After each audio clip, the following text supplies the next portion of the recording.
For the martial artist, this is the top of the mountain, the octagon. Years of blood, sweat, and sacrifice all lead up to this, the Olympics of the martial arts world. To step onto this mat is to realize the dream of a lifetime, but for some, it turns out to be a nightmare. Tonight, the fastest, most powerful, most intense fighters on the planet meet in the Ultimate Fighting Championship 7, the most talked about event in sports. They come from 5 different continents, putting their skills to the ultimate test. 8 fighters on a no-holds-barred collision course that ends right here in the octagon. And when it's over, only one will be named the 7th Ultimate Fighting Champion, plus the Super Fight. Defending Super Fight champion Ken Shamrock meets UFC 6 kingpin Oleg Taktarov. It's The Rock versus the Russian Bear in Shamrock's first title defense as master of the octagon. Both men, kings of submission. Both men, battle-tested and ready. But on this night, only one man will emerge victorious. So welcome to the House of Dreams and Pain, the House of Guts and Glory, as the stage is set for UFC 7. Let's open up the gate. We're in Western New York on the shores of Lake Erie in the city of Buffalo on a cool September evening. And this is the Erie Basin Marina in the heart of the waterfront, adjacent to historic City Hall, one of the centerpieces of Buffalo's architectural legacy.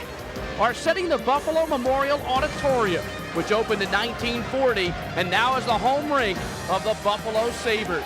But tonight, at the venerable Aud, it will be fists, not pucks, flying from every angle. It's time once again for the Ultimate Fighting Championship. Hello again, everyone. I'm Bruce Beck. Tonight, just 7 weeks after our trip to Casper, Wyoming, we are back with UFC 7. And certainly with the quality of this competition, it's easy to understand why the event is called the Ultimate Fighting Championship. Tonight, we've got fighters from 5 different countries representing 14 different disciplines. Our main draw is outstanding. We've got 4 returning veterans. And as far as the super fight is concerned, well, it's a heck of a matchup. Ken Shamrock defending his belt against Oleg Taktarov, the UFC 6 champion.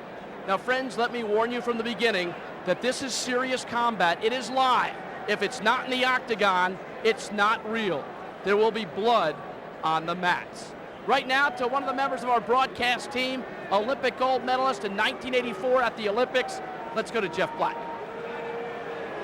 I'm entering the battleground of the UFC, the octagon. It measures 32 feet across. It is surrounded by a 5-foot-high chain link fence that is both heavily padded and reinforced. There are 2 doors that both have deadlocks on them, and the footing is firm and fast. But perhaps the greatest feature of the octagon isn't its physical characteristics, but an intangible one, the effect it has on a fighter's psyche. To walk in alone and hear that deadbolt clang shut, to look up and see your opponent staring at you. Perhaps as first-timers come into this, it is a situation where it's hard for them to stay relaxed and calm. Thus, experience becomes a tremendous, tremendous commodity. But it even affects some of our most experienced fighters. Canadian Harold Howard, one of our fighters here tonight, perhaps sums it up best. And I quote, "It's a great rush, eh? It makes your sphincter get real tight." In my mind, that gives the phrase "pucker up" a whole new meaning. Back to you, Bruce. Thank you, Jeff. How do I make a transition off of that throw? Well, tonight we're pleased to introduce the newest member of our broadcast team. For 17 years, he was one of the premier kickboxers on the planet. He won 12 world titles in 4 different weight divisions. 3 times he was named Fighter of the Year. He made a marvelous transition from fighter to film star, making 18 movies from Blood Fist to Batman Forever. They call him the Dragon, Don Wilson. And Don, it's great to have you. It's great to be here, Bruce. What intrigues you about the UFC? Well, I'm a fight fan, and there's no place in the world where all the different styles of fighting can occur under one roof except the UFC. Over the last few days, you've talked to every fighter. What do you think of this group overall? What about the quality of the field? Well, I'm very impressed with their experience. I mean, these guys have trained for over a year and a half, some of them, for this event. And the most impressive thing I can say is their attitude. These guys have come to win, and they got the strongest wills I've ever come up against. Now, there's lots of different disciplines here, so many different names. If the Dragon were to get into the octagon, what would your discipline be? Well, I think it'd be defendo, because there's a lot of punishment to be dealt out, and I'd be looking to defend myself more than anything else. All right, right now let's take a look at the complete draw for UFC 7 in Buffalo, New York. First of all, the alternate matches, Joel Sutton representing Praying Mantis Kung Fu, a winner. Also, Onassis Perungal, his discipline, Tong Kong Kalan.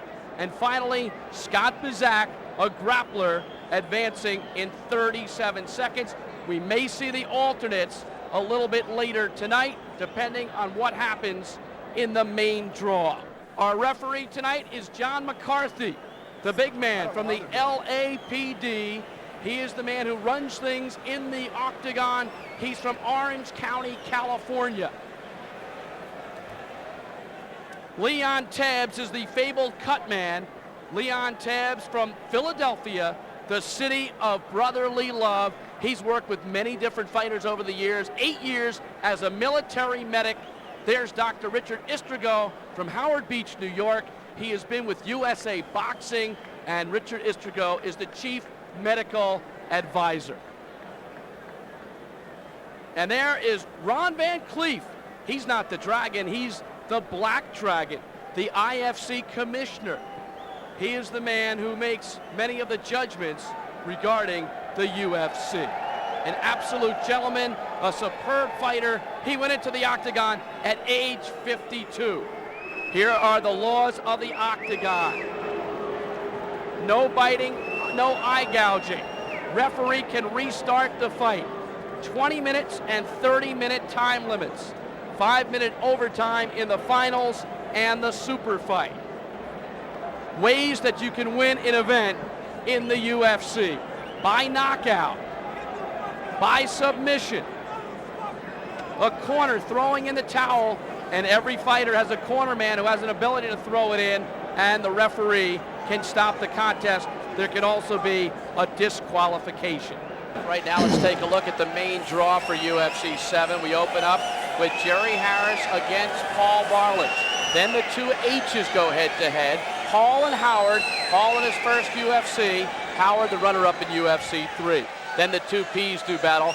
Dutchman Remco Pardieu squares off with Vital Point striker Ryan Parker. And we complete the quarterfinals of the main draw with the highly regarded grappler Marco Ruas of Brazil against the man they call Thunderfoot, Larry Curran. And tonight, for the third time between the semifinals and finals of the main draw, we've got a super fight. The Japanese pancrase shoot fighting champion, Ken the Rock Shamrock, takes on a friend turned foe, world Sambo champion, Oleg the Russian Bear Taktarov. We're set for the formal introduction of the fighters. And right now, to the golden voice of fighting sports, let's go up to our Octagon announcer, Michael Buffer. Ladies and gentlemen, good evening, and welcome to the War Memorial Auditorium here in the home of the Buffalo Bills, Buffalo, New York, where tonight, SEG Sports Corporation presents the ultimate in excitement, the ultimate in war, the ultimate in martial arts, the ultimate fighting championship 7. 8 of the world's toughest men will come into this octagon tonight, and at the end, only one shall emerge victorious. Plus, later this evening, the Russian Bear versus The Rock in his first title defense. Super fight champion Ken Shamrock takes on UFC 6 champion Oleg Taktarov. Tonight, there are no weight classes, there are no rounds, there are no timeouts. Assigned at the octagon, at the side of the octagon, our official physician is Dr. Richard Estrico. And when the action begins inside the octagon, the man in charge will be your official UFC referee, Big John McCarthy. And now, ladies and gentlemen, are you ready? Buffalo, New York, are you ready? Let's get ready to rumble!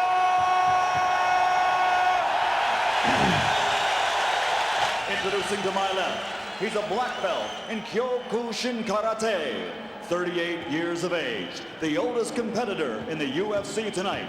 He's 6 feet 8 inches tall and weighs 260 pounds. From Eureka, California, ladies and gentlemen, Big Jerry Harris.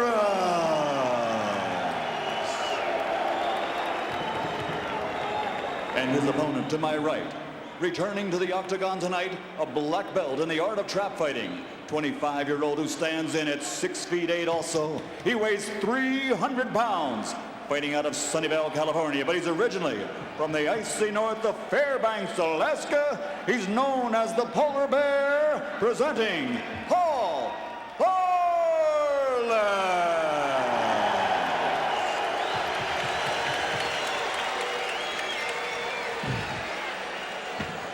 And here's a look at the tail of the tape. Harris, the oldest man in the competition. Both men are extremely huge. 40-pound advantage to Varelans. I'll tell you, the one thing about Varelans that you have to wonder, Cal Worsham, even though he lost to Varelans in UFC 6, hit Varelans a number of times in the head, and if Harris has got a lot more power, that could spell trouble. But Varelans' youth, I think, is also an advantage. Well, the only trouble with Kyokushinkai is they don't punch to the face, so we'll have to wait and see. Here we go, Varelans cruising across the octagon, grabbing Jerry Harris, leaning up against the octagon and throwing him down to the canvas. And beginning to punch at Jerry Harris's face. The door of the octagon swung open for a moment with the ferocity of that drop. Varelans is in very good position here, and with absolutely no ground experience, Harris is in trouble. Varelans punching to the head. Varelans wants to be smart, conserve energy here, find an easy weakness, exploit it, and then finish it. Punching to the head is Varelans. Big mistake by Harris to turn over on his stomach, because that sets him up for a choke. Oh, he's not even choking him. He's continuing. He's going to break his hand if he hits him on the top of the head enough. Varelans continues to pound away at the head of Jerry Harris. Let's go! I'll tell you what, Jeff, it doesn't look like Varelans is really that experienced with the wrestling by what he's doing. I mean, not at all. Not at all. But Harris is in a lot of trouble. Oh, that's going to be it. Look out, that's it. Elbows to the head by Varelans. Referee John McCarthy got in there quickly. And the Polar Bear has emerged from hibernation, and he has won his first bout again.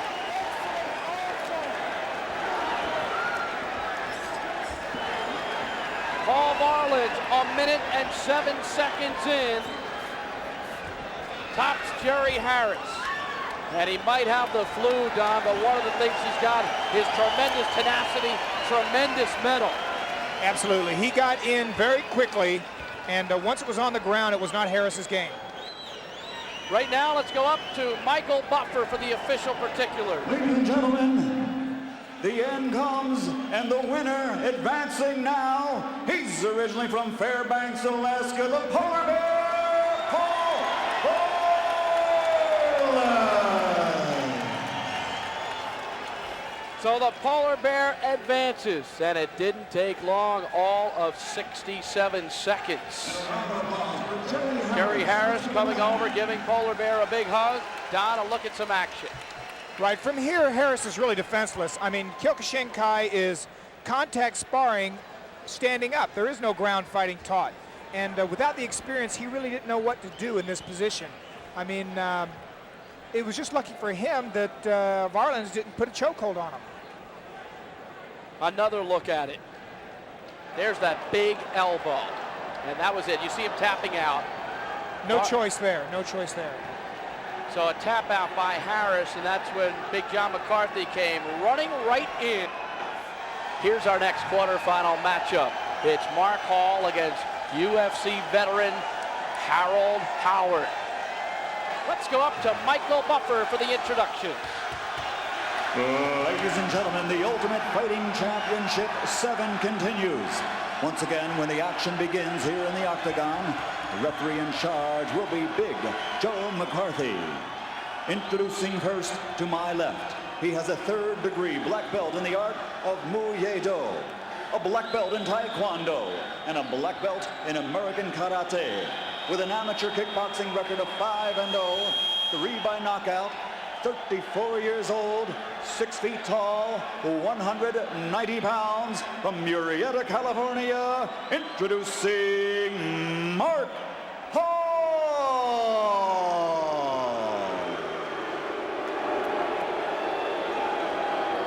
And his opponent across the octagon, a veteran of the Ultimate Fighting Championship, he holds a 5th-degree black belt in the art of Katsu Tai-Jitsu, a 3rd-degree black belt in Jiu-Jitsu, a 3rd-degree black belt in Goju Karate, and a 2nd-degree black belt in Shito-Ryu Karate. 37 years old, 6 feet 2, 240 pounds. He's the pride of Niagara Falls, Canada, presenting Harold Howard.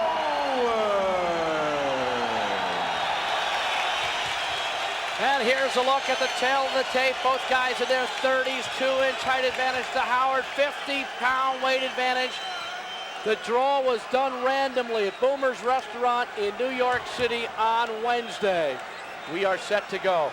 Harold Howard, Mark Hall, Big John McCarthy, third man in the octagon. When he says, let's get it on, we will. Let's get it on. One thing about Hall, he says he's good at defense and he wants to use motion and try to get Howard to have to chase him. Use movement to his advantage.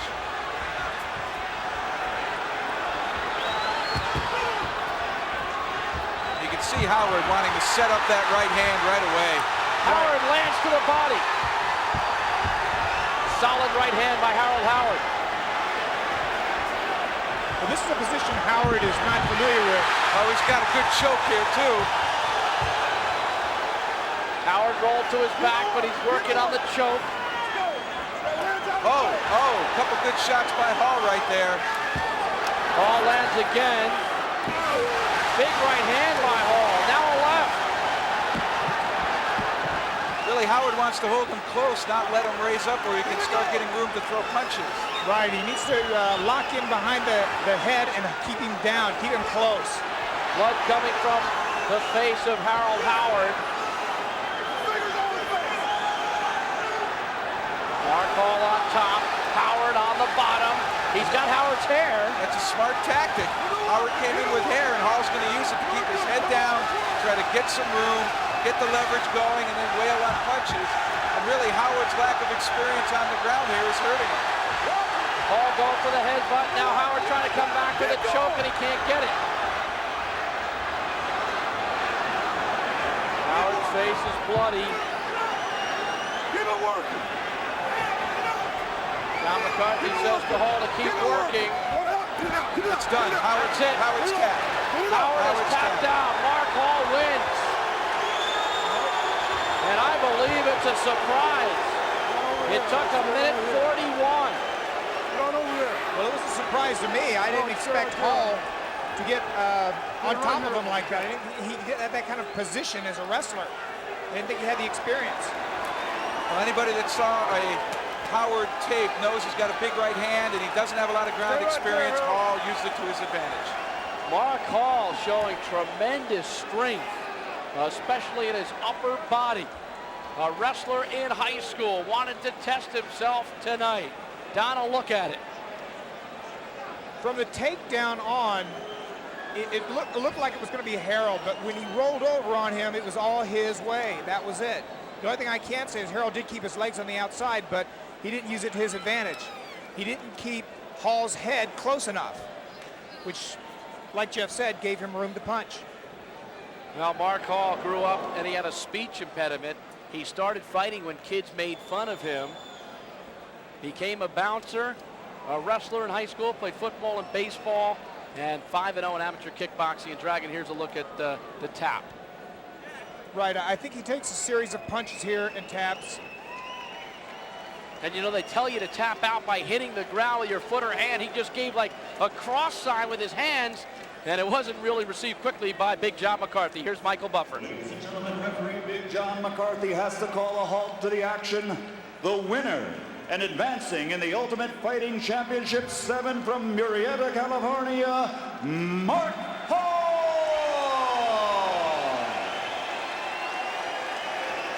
So Mark Hall weathered that early storm, and then he came back big time.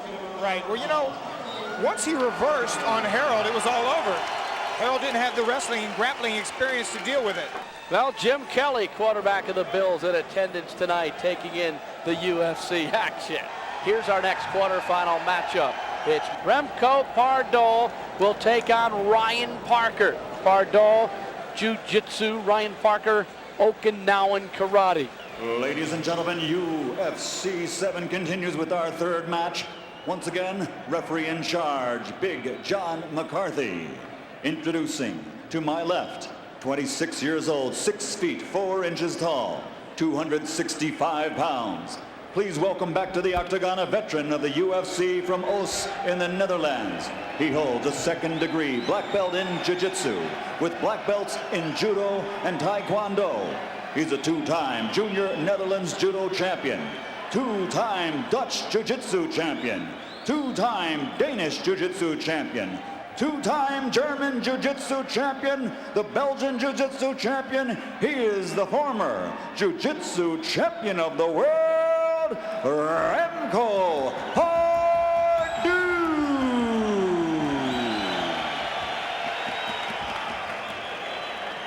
And his opponent across the octagon, a 25-year-old Kumite fighter. He holds a third-degree black belt in the art of Okinawan Karate. He stands in at 6 feet 3 inches tall and weighs 235 pounds. From Moorhead, Minnesota, ladies and gentlemen, he is Ryan Parker.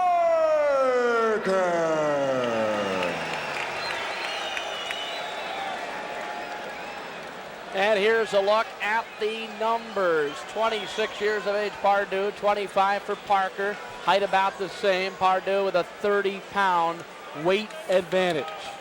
Second UFC for Pardoll, first UFC for Ryan Parker. Let's get it on! And here we go. Now, Parker himself said he may lack a little bit of conditioning, and being a first-timer, he lacks experience in the octagon. Obviously, Remco a little bit more experienced in there, and he's closed the distance. This is now Remco's kind of fight. Well, you know, he Try to said pull Parker down. He said earlier on that he was going to use a secret tonight. Now let's see if we can figure out what it is. And right now it is Ryan Parker backed up against the fence of the octagon. Both fighters wearing the gis. Nice move by Pardoll. Beautiful takedown. That's just a straight headlock, but he's going to get that arm lock into place here.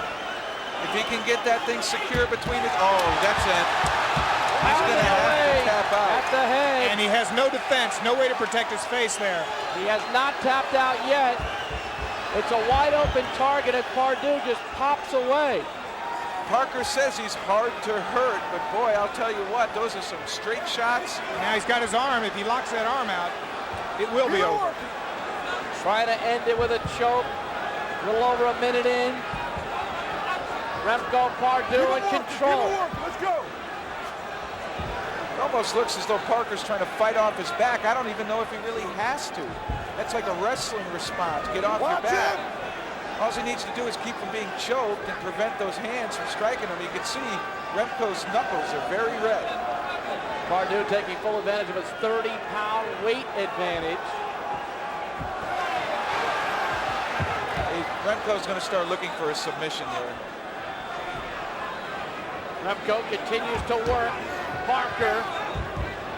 He's going to try to, this is going to be a slow choke. He's going to try to slow choke him here. Pardoll hoping to get the choke, looking to end it. Parker defenseless right now on his back. I really don't see any way out for Parker. Well, he himself says he has absolutely no ground experience, and with Remco on top of him, this really is poor position for Parker. Steve Boucher holds Parker's towel in the corner, and he either will toss that in or Parker will submit if Remco can get either a submission or get this slow choke to work. Referee John McCarthy telling Pardue to keep working. He wants Parker to keep working as well. And Parker punches. I'm surprised Remco hasn't tried to reach and grab either Parker's gi or his own and try to choke him with it. Keep it going. That's how Gracie beat Remco when they met in an earlier UFC. Almost 3 minutes in.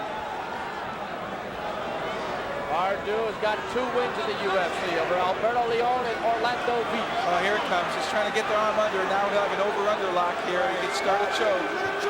He'll lock on his own knee now. That's it. Pardue did the job. It was slow, methodical, but effective.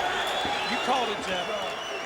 3:05, the official time. Good job, both. Good job. Stand over here. Remco Pardue from the very beginning, dominating, and then just getting the choke finally. Once he got his hand on his gi, because these fighters use that gi for grip. Once he gripped his gi, he was able to initiate the choke. Here's a look at it, Dragon. Now, we're starting right now from the takedown. Very good hip throw right here. This is just basic judo. Rolls him over. He's on the top, superior position. And another look at the effort by Parker from his back, but he couldn't get any leverage or any power on those punches. And here's a look at the tap out at the end. You can see the left hand has grabbed the gi, and there's the tap. Here's Michael Buffer. Ladies and gentlemen, referee Big John McCarthy calls a halt to this match following a submission signal from Ryan Parker, the winner, and now advancing from Oss in the Netherlands, Remco Pardue. Well, he's only lost once in the UFC, and that was far from a disgrace. He lost to 3-time champion Royce Gracie in the semifinals of UFC 2. Remco is back and off to an effective start. So Remco Pardue is into the semifinals. We've got one more quarterfinal left, and we would think the favorite of this competition, Marco Ruas, he's up next against Larry Curtin. Michael Buffer for the formal particulars. And now, ladies and gentlemen, here at UFC 7, this is match number 4. Once again, your referee is Big John McCarthy. Introducing first, to my left, he's 6 feet 1 inches tall and weighs in at 210 pounds. He's a 4-time Brazilian Muay Thai champion, state heavyweight boxing champion, and reigning Brazilian Vale Tudo champion. Undefeated in bare-knuckle matches from Rio de Janeiro, Brazil, the king of the streets, Marco Ruas.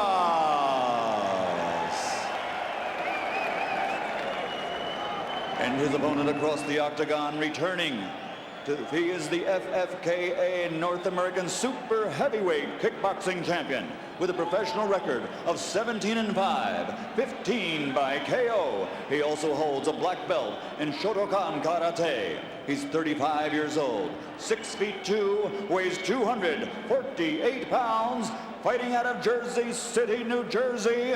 Ladies and gentlemen, Larry Thunderfoot Curtin.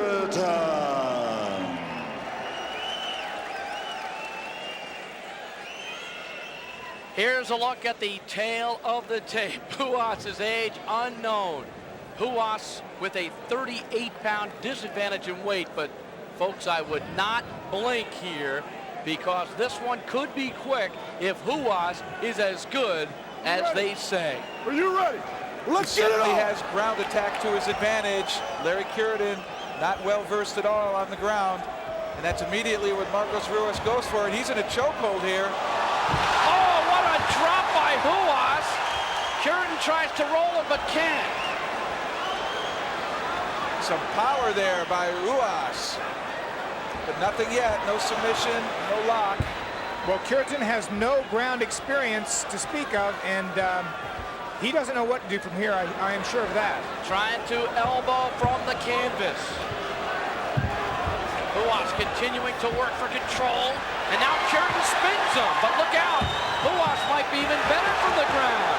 A big right from the kickboxer, Larry Cureton. We've seen fighters before who are actually comfortable in this lower position. Keep it working. Ruas has actually fought Rickson Gracie to a draw. That's what has been rumored. It was a draw. And certainly, if you fought the Gracies, you've learned the guard. Right, he's doing what he should be, keeping the fighter on top close to him so he can't get up and strike. This might even be close to some kind of a choke. Not really. Big right hand belted in there by Cureton. If Cureton keeps hitting that spot, he can soften up Ruas. This is a good place to have him pinched up against that fence. You'd rather have him head first into the fence and not sideways to it, and they're starting to lay against it. This will work against Cureton. It's going to remove one of his sides from having any kind of leverage to punch with. So Ruas having to work from his back. And Larry Cureton coming out and using that big increase in weight, about 18 pounds from the last UFC, to his advantage. Right, he's got a good position right here. I'm surprised. Oh, submission on the arm attempt there. Unable to get it. It seemed that Cureton had a guillotine choke going right away when Ruas picked him up and slammed him. Oh, he missed and hit the canvas with that punch. But he's smart enough to go right in with the headbutt behind it. 2 minutes in, and Cureton continues to surprise. Hanging in there, landing a right to the face. Not much that time. Don, what kind of combinations can you throw beside hand-hand? Can you do hand, headbutt, hand, elbow? Well, I would say if you back up and you throw the hand, you can come in right behind it with the head. And that gives you a little momentum. There's a head. Headbutt by Cureton. Well, Cureton almost got rolled there. Yep, Ruas almost rolled him off that fence. Keep it working, guys. Keep it going. Big John McCarthy employing the fighters to keep working. There, he's got a little distance there for that right hand. Cureton landing the right to the stomach again. Now this is a more physical Larry Cureton. Oh, leg lock. Look out! He's looking for a leg lock. That's going to go against the knee. Oh, that was a straight kick to Cureton's face. Watch his leg. Look at the size of Ruas's feet. Those hands are huge, and so are the feet. And that leg lock is very close. He's got a lock on his knee. It's not fully in there yet because Cureton's up against the fence. Now he gets Cureton That's down. going to do it. That's it. Look out, Cureton's got the tap, and he does. What a wonderful showing by Cureton. And Ruas has the win. 323. Wonderful hug. It's what makes the UFC. I don't know if Ruas expected to expend that much energy in this bout. It was a good one. Right, I'll say Cureton really put up a heck of a fight for a guy who was not a ground fighter. I mean, for a guy with just stand-up fighting skills, he lasted quite a ways, and maybe his superior. There's really where he had Ruas. If he had not let that happen, Wow. he would have been in good position. But once they got on the ground, it was Ruas's fight. Here's Cureton almost rolling and then completing the roll to the top position after being leveled early. And Cureton did throw some good punches, landed a couple to the stomach, a couple to the head. Yeah, I think a lot of that was just instinct. Here's the tap out, Don. When you get caught in this, there's no choice. When you go against the joint, he's got the ankle, he's got the knee, instant tap out. Here's Michael Buffer. Ladies and gentlemen, following a submission signal from Larry Cureton, referee Big John McCarthy has to call a halt to the bout. The winner of one of the most exciting bouts here tonight, the king of the streets, Marco Ruas.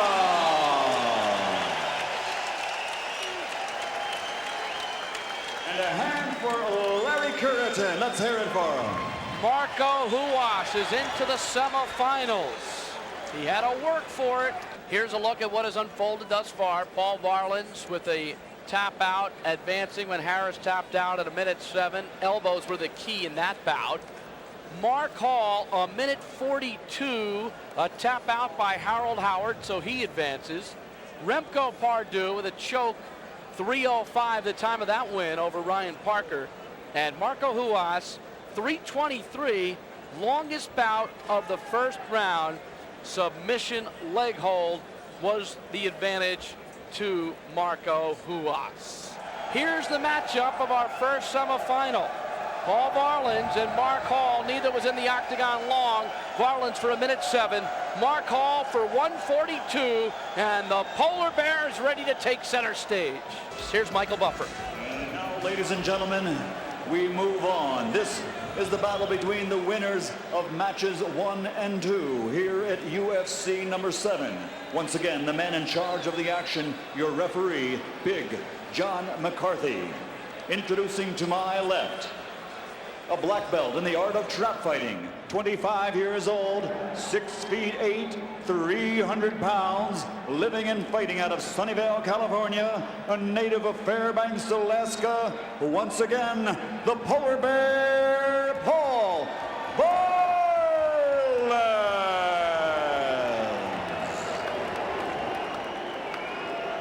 And his opponent across the octagon, a third-degree black belt in the art of Muay Do, a black belt in Taekwondo, a black belt in American Karate, an amateur kickboxing record of 5-0, 3 KOs, 34 years old, 6 feet tall, 190 pounds, from Murrieta, California, he is Mark Hall.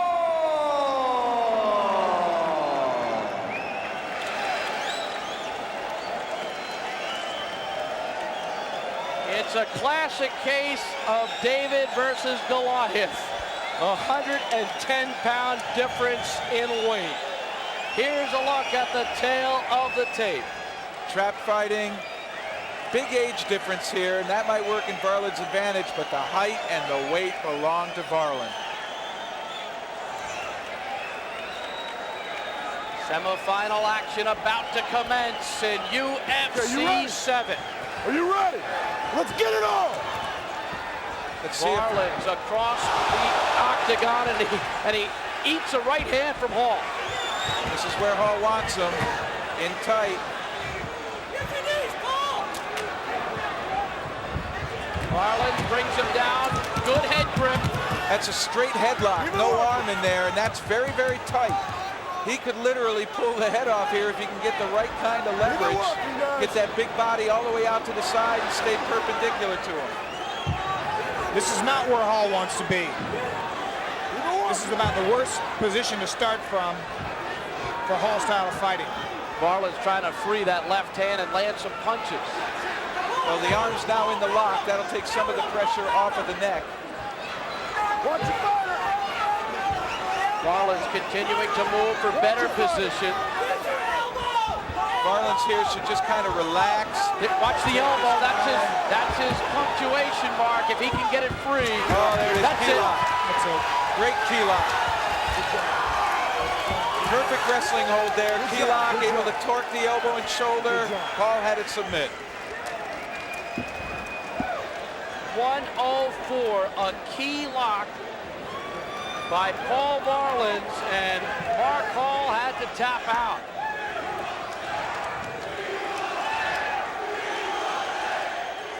Well, you know, Bruce, when you say they have to tap out, there's no question. That's exactly the position they're in. If they don't tap out, there's going to be some type of damage done to a ligament, a tendon, or maybe even a break of the bone. It's not a matter of this guy's a quitter or he can't take it. A position like that, his arm is about to break, and there's no choice for a fighter. Oh, the Polar Bear is celebrating. Grizzly and fired up. Here's Michael Buffer. John McCarthy, seeing a submissive signal from Mark Hall, calls a halt to the match. The winner, and now advancing to the final match of the UFC 7, Paul Varelans.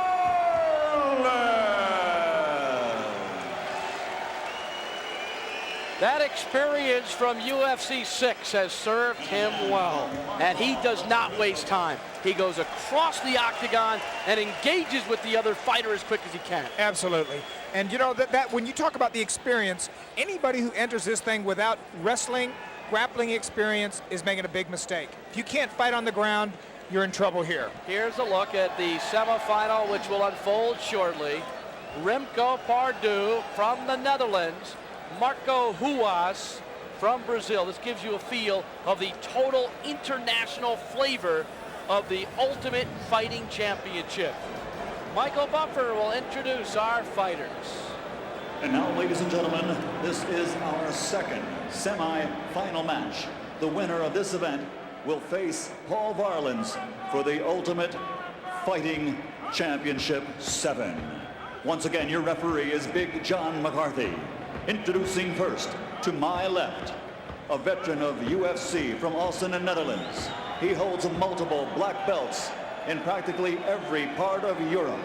He is a jiu-jitsu champion, a two-time German champion, a two-time Dutch champion, a two-time Junior Netherlands champion. He is the former world jiu-jitsu champion. Ladies and gentlemen, 6'4", 265 pounds, Remco Pardieu.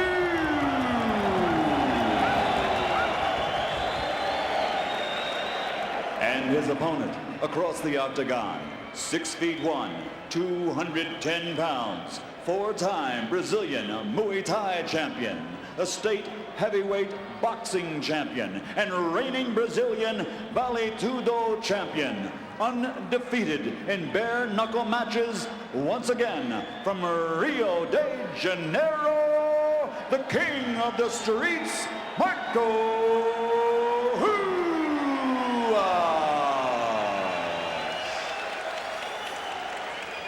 Well, there's no doubt that Pardieu is younger. By how many years, we don't know. 3-inch height advantage to Remco. He's also got the 55 pounds. What do you guys expect? Quickly, Jeff. I think Ruas in a submission lock. Don? You know, I'd have to go with Pardieu. I mean, right. he's got the experience as far as the jiu-jitsu and the judo, and I think he can handle himself on the ground. I like it. A split broadcast crew. John McCarthy getting set to get the fighters rolling.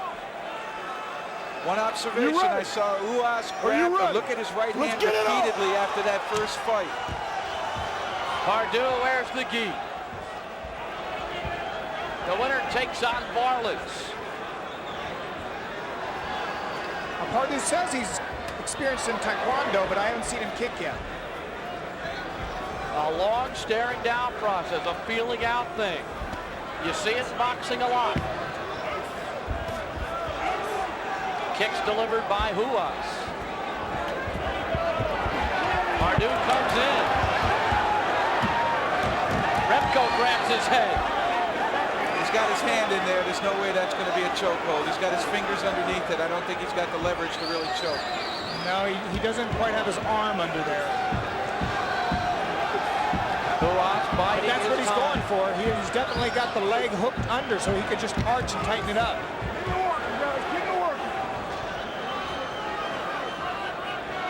Ruas actually looked up. Seems pretty calm in there. Pardieu isn't very far away, though, from making that a guillotine. He's got the arm across underneath the chin, but really not pointing deep. It's not very deep. You're right, Don. Pardieu has Ruas backed up against the chain link fence. It's more his wrist. The end of his hand is underneath the chin. If he gets the arm under, it could be a different story. Is Ruas being patient here, Jeff, or is he in trouble? Ruas is being patient. He's waiting to see what Pardieu will try and attempt, but I think Pardieu is also playing that same game. He doesn't want to give up that lock. He's very close to making it a good choke. So he's kind of in there, kind of waiting to see what Ruas does. So it's sort of a feeling out right here. Obviously, the advantage right now is Pardieu. This is two experienced grapplers here. Neither one wants to give too much. They don't want to make a mistake at this level right here. I guarantee you, Ruas knows that fence is there, and that's why he's leaning against it. That's what's holding him up. Otherwise, he'd fall right down right now, and that pressure would go to his head. Ruas using his right leg to lock the left leg of Pardieu. Now Pardieu breaks away. Pardue still working on the neck of Marco Ruas. Pardue's left arm here might start to really fatigue with that kind of a lock and straining to bring it up and arching your back. That arm could eventually slowly fatigue. Remember, the referee has the ability to restart the bout if he doesn't see movement or action.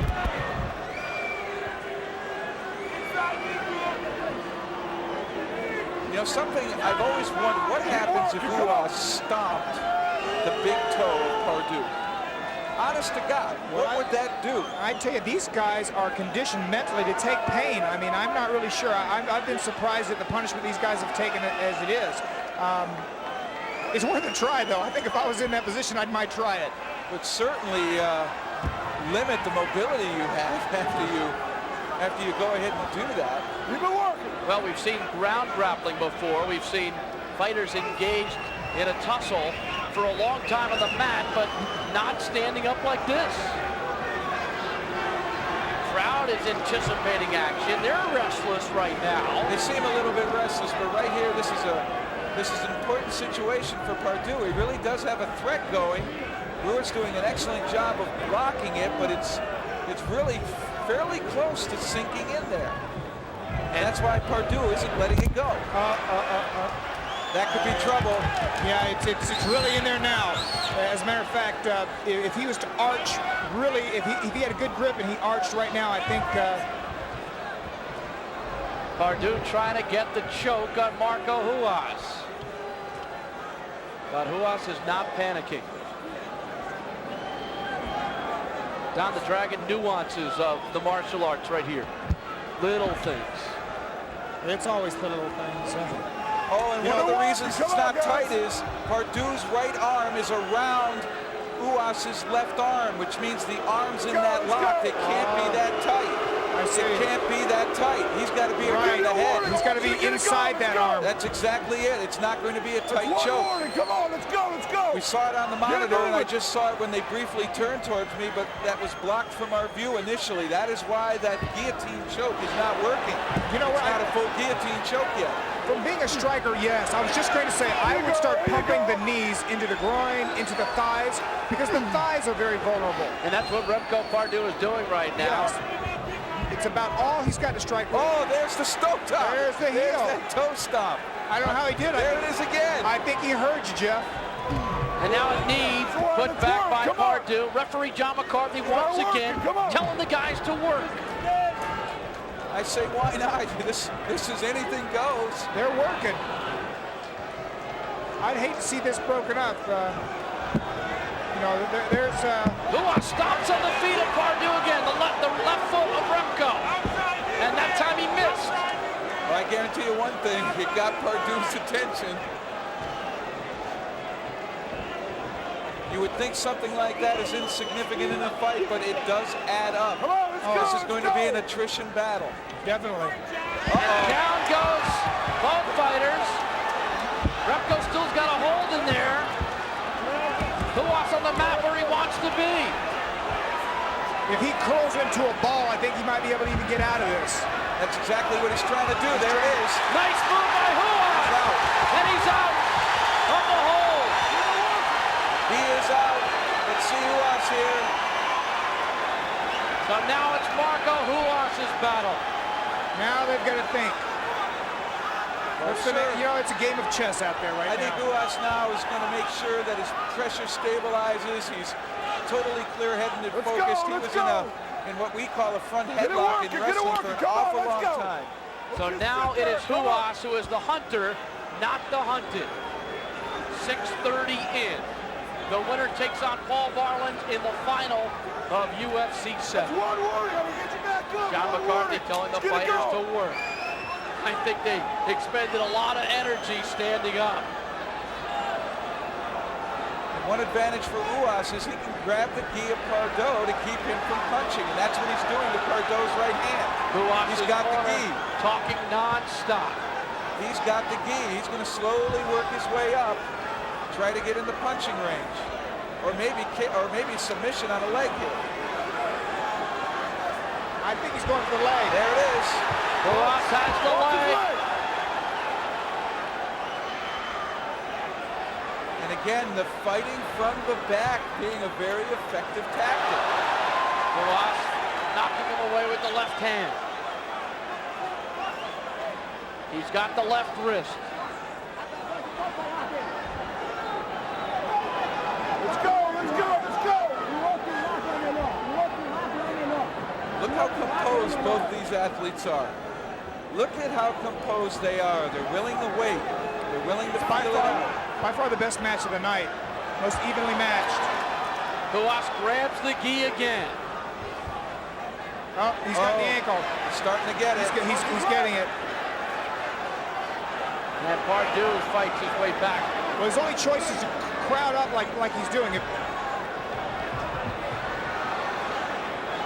He needs to get close to Ruas. He can't sit back like that if he gets his ankle. Ruas trying to roll over and arch his back using that extra leverage. Over 8 minutes in. On his back, he arches into the mat, which prevents him from getting full extension. But if you turn to his belly, he can really get great extension. It's Ruas, the Brazilian, against Pardue, the Dutchman who trained in Brazil. You know, what I think needs to happen from here is he needs to do some striking. There's an open thigh there, and he can be punching that and doing some damage to Ruas. If nothing else, distract him, get his attention off that ankle. Let's work it. Pardue looks amazingly composed and full of vinegar. He does not look winded.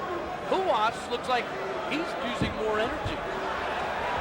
Oh, and Pardue got out of the lock, but not out of the guard. 9 minutes in. Great fight, great fight. This is what the UFC is about. Strategy, tactic, and discipline. We're seeing all of it right here. Come on, let's work. Let's go.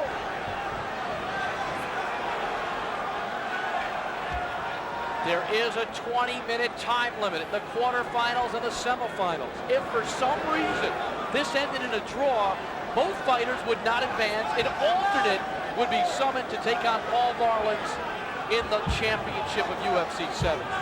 Still a long way from there as Ruas lands a big left. Missed that time. I'll tell you what, Pardue trying to get his head out of the way, hit the mat with a lot of force. It was almost as though he got hit twice. I'll tell you what, this is what Pardue should be doing. He needs to keep Ruas close so he can't strike. Ruas like a man stalking prey. Measuring his opponent. Keep working, keep it working. Come He's on. working. He's patiently working. Both of them are. Neither one wants to make a mistake and give it away. They're both that talented. What an even match.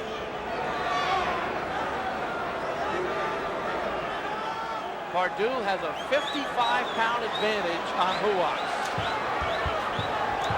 I'm very impressed with the way Ruas has been using the gi to his advantage. He grabs the legs, he grabs the sleeves, he grabs every portion of the gi he uses as a grip. You see him grabbing the legs now. Pants, you see that? Controlling him with his gi.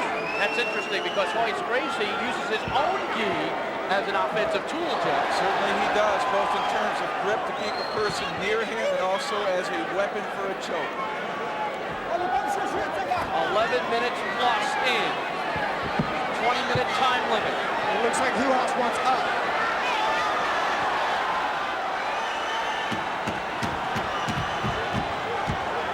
What is Ruas looking for here? Probably to try to beat a leg just like that, turn the corner, and now come close into the neck. Very nicely done by Ruas. Now let's see what he can do from there. And it's interesting, a lot of these fighters cross their leg when they're in the bottom position. A knee landed by Ruas, another knee. It'll chop away with you a little bit. Let it go. Come on. There's not enough on that to get a submission. Keep working, let it go. I think it takes more energy than it's worth. He's looking for something. He's reaching inside the gi of Pardue. Unless that hand got caught in there and Pardue wants to keep it in there by holding that gi collar up so Marcos can't pull the hand out. 12 minutes in. Marco Ruas on the top. Remco Pardue with the gi on the Keep bottom. working. Uwas is sweating profusely. Keep working. We got 8 minutes left. Let's go, gentlemen. I guarantee you Pardue is sweating too. We just can't see it. Not with the key on. Uwas trying to work himself up for a choke. There it is. Tap out. Oh, I don't understand what happened. I don't know if he just physically wore down. Was there a choke, guys?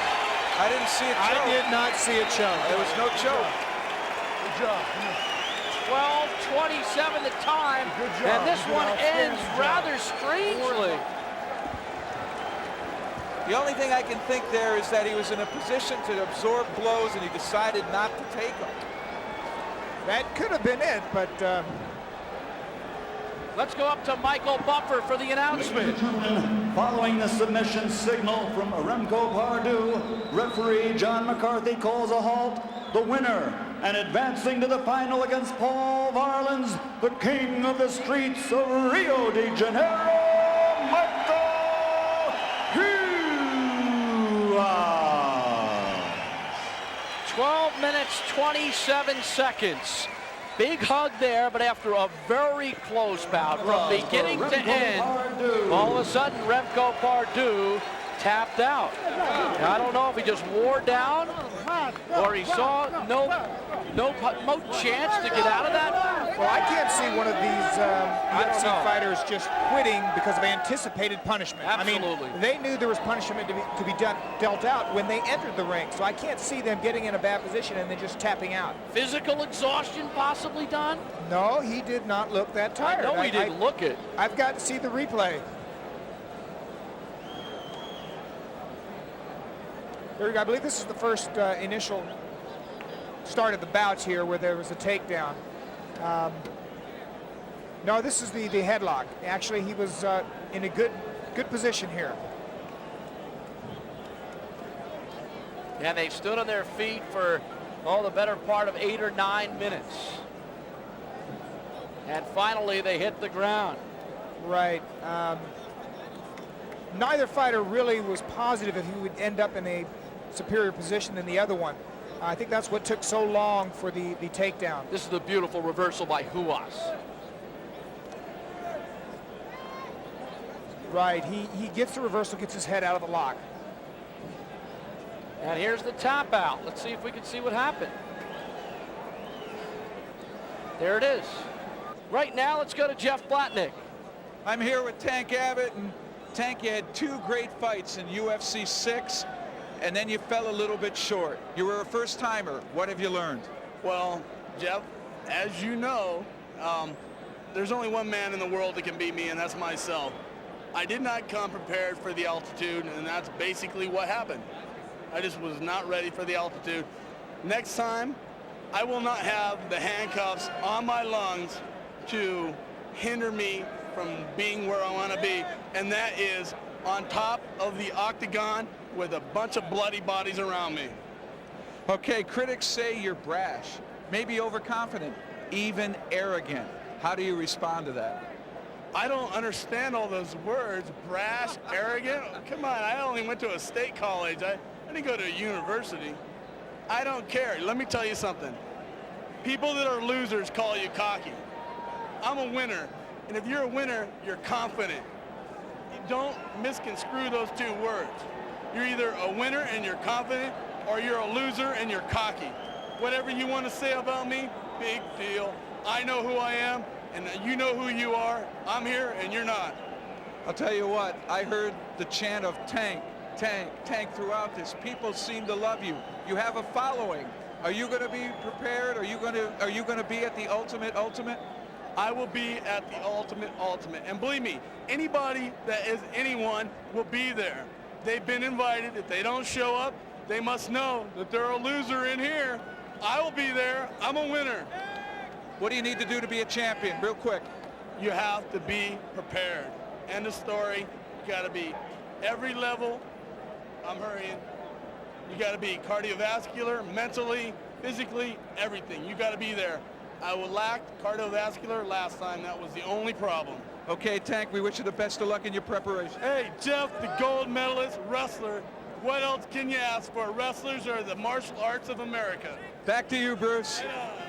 Coming up, the super fight, Shamrock against Taktarov. Taktarov, the world Sambo champion. Ken Shamrock, the Japanese pancrase shoot fighting champion.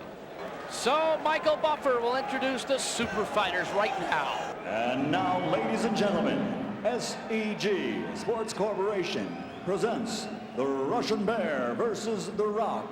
This is the UFC 7 Super Fight. Your referee in charge once again will be Big John McCarthy. And now, ladies and gentlemen, are you ready? Buffalo, New York, are you ready? Let's get ready to rumble!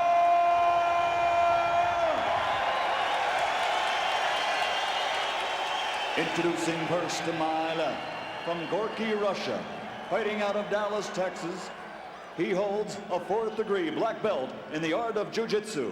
He's a 4-time European and Asian jiu-jitsu champion, Russian national judo champion, world Sambo champion, and he is the reigning ultimate fighting champion, 6 feet tall, 215 pounds, the Russian Bear, Oleg Taktarov.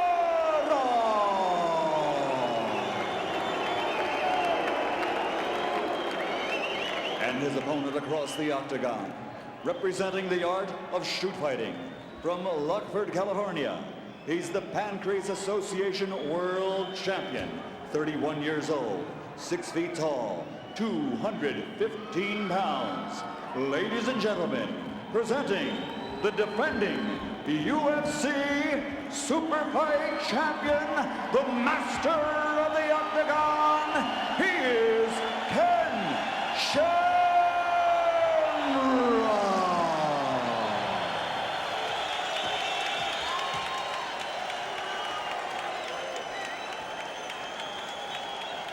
A 30-minute time limit with a 5-minute overtime. 50,000 to the winner, 25,000 to the loser, 30,000 if it's a draw for each. Shamrock 31, Taktarov 27. The weight the same, the height equal. It's just a matter of technique and who is on tonight. All right, it's for the best of the best. Are you ready? Are you ready? Let's get it on! Super fight underway. Shamrock and Taktarov.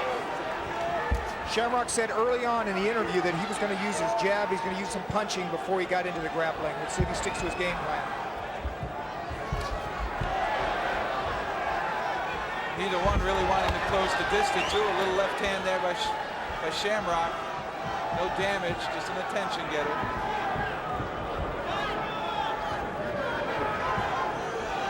These two sparred together in the past. Now they're doing it for real in the octagon. Seems as though Taktarov's trying a little bit of foot sweep action there, both inside and outside. Short kicks, low to the ankle. All right, let's get it going. Come on. Long feeling out process. Shamrock goes to the top. They're in the guard. Taktarov got the legs wrapped now. Now it's going to be a slow attrition battle. This might end up with John breaking it and bringing them back to their feet. It'll be a matter of how much Shamrock tries to do in here. Well, we know Oleg wanted this. He wanted to get on the ground. He didn't want to stay up and punch and kick. Shamrock punching to the kidney. And Taktarov doing what he usually does on the ground, punching to the back of the head, this time of Shamrock. Can you use a thumb in the throat, Don? Is that an effective way to choke? No, I don't think so. I really, Come on, with your let's keep it arms in the going. position that his are, with the conditioning that Shamrock's got, I don't think it's gonna do much except get his attention. I don't think it's gonna get him to quit. Shamrock with a headbutt. It was kind of to the side, wasn't straight above his head. You gotta be very careful with a headbutt. You could end up cutting yourself just as easily. Absolutely. 2 minutes in.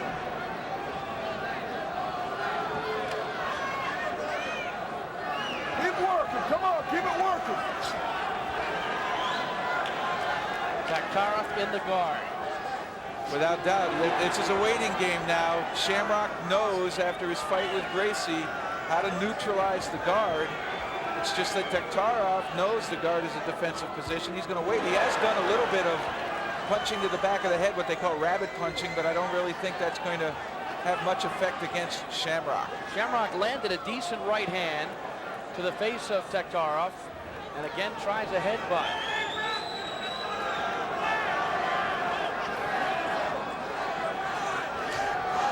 Another headbutt by Shamrock.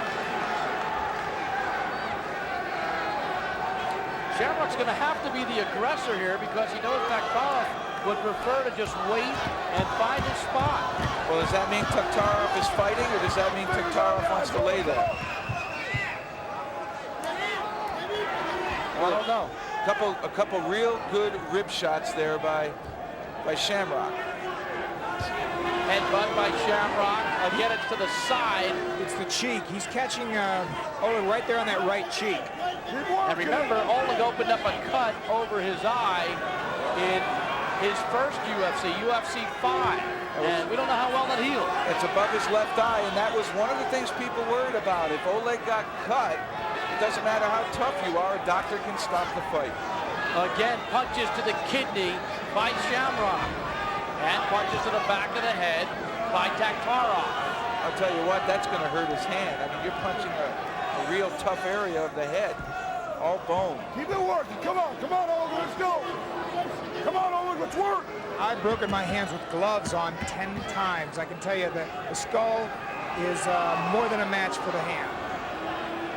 Again, the headbutt by Shamrock to the cheek. Crowd getting restless. It doesn't take much for these Buffalo fans to ask for action. You know, there is a lot of action going on out there. All these little punches, rabbit punches, they're kind of getting into a rhythm in which is setting up their opponent to try to go to something else. Once you create a routine, it's easy to fall into it, and then all of a sudden you can change tactic, maybe surprise the opponent and really catch him. Right, it's kind of a softening up process. Shamrock is very comfortable here. He's digging those shots to the ribs. He's getting a bit of leverage on those. Shamrock landing with the right hand. Keep it working, come on. Doing good.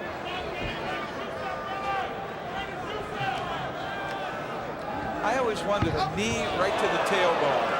What would a knee to the tailbone do? Well, it wouldn't do anything good, but from the position his legs are outside, he can't get to that tailbone right now. This is the way Taktarov started against David Tank Abbott. It seemed as though Taktarov wanted to circle his body towards the middle of the octagon, like he didn't want to get pinned up against the fence. Shamrock trying to free that right hand. That's great awareness, knowing where you are in the octagon, not wanting to get pushed up against the chain link fence, maybe give Shamrock a bit more leverage.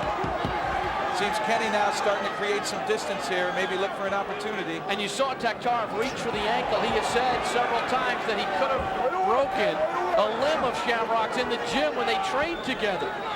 He was hoping to exploit that tonight. We'll see.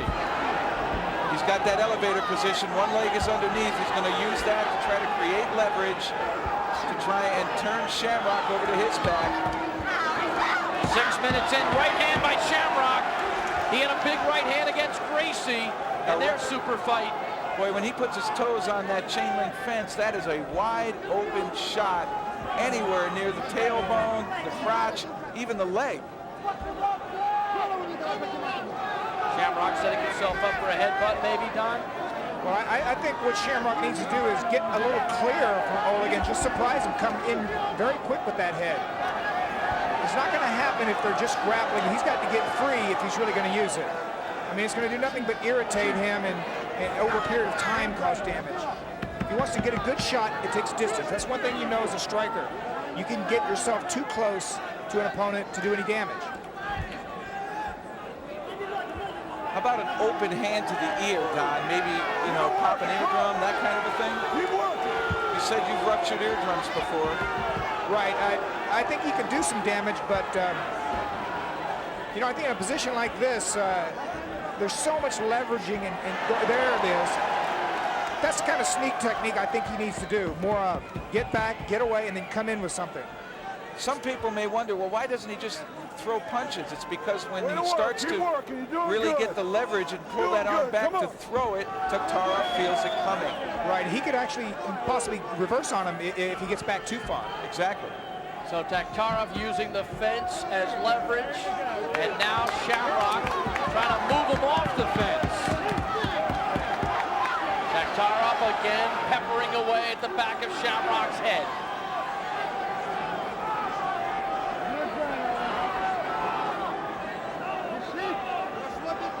And it's still Taktarov on the mat, Shamrock on top. Keep it working. 8 minutes into the super fight. Oh, that's a good shot. Shamrock freed the right Good hand shot. there. Good shot. Another right Another hand. one. That's what he needs to do. Short chopping right. It won't take too many of those to the face, the soft tissue of the face around the eyes, the nose. If he pops the nose, it's going to really disorient Taktarov. The other threat is a cut. He has been cut before. Right. Headbutt Shamrock. Delivered closer to the eye. Right around the eyebrow. He's trying a pressure point. I don't really... Another headbutt by Shamrock. I'll tell you though, Oleg's got that square face. He seems so tough. It's almost as though these shots really are having an effect on him. You've got two very well-conditioned athletes, very tough athletes in the mental sense, and then of course great tacticians. And you also have Taktarov in a position where he's best, on his back. Come on, let's get it going. John McCarthy telling the fighters to get it going. Shamrock, good solid Good body shot. blow. That was a good shot. You can almost hear the percussion out here. Hear that thump. Another right hand by Shamrock, and he's doubling up on it. So often in boxing, you hear cornermen saying, double up, triple up on that punch. Usually it's the jab, but here it's the right hand by Shamrock. You know, by the same token, Taktarov is going to the back of that head. I mean, he's been hitting it for 10 minutes now. With his palm, he's hit it with his fist. Well, he's changed it to the palm. It seems as though he's not going to hit it with the knuckles anymore. Well, they could be injured by now.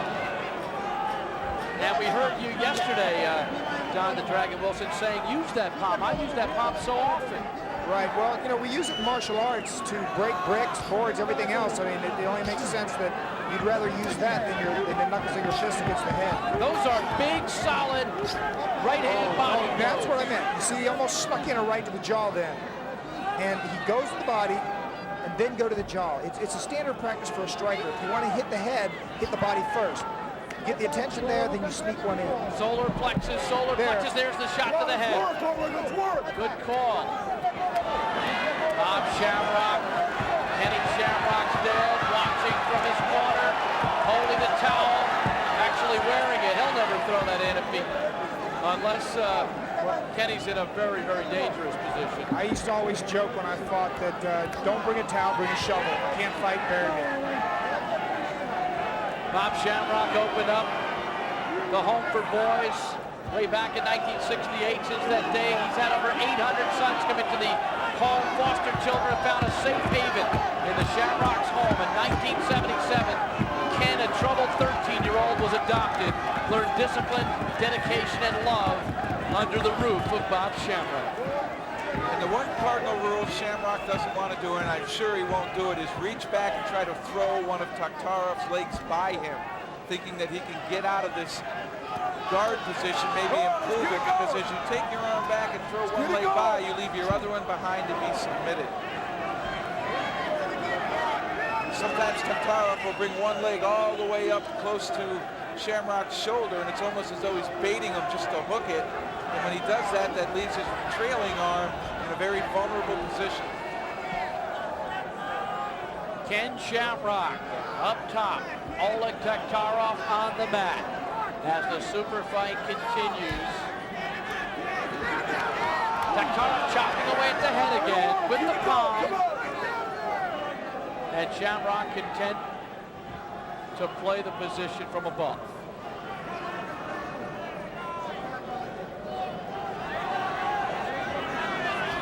Love to ask one of these fighters right now, would they rather go back to their feet?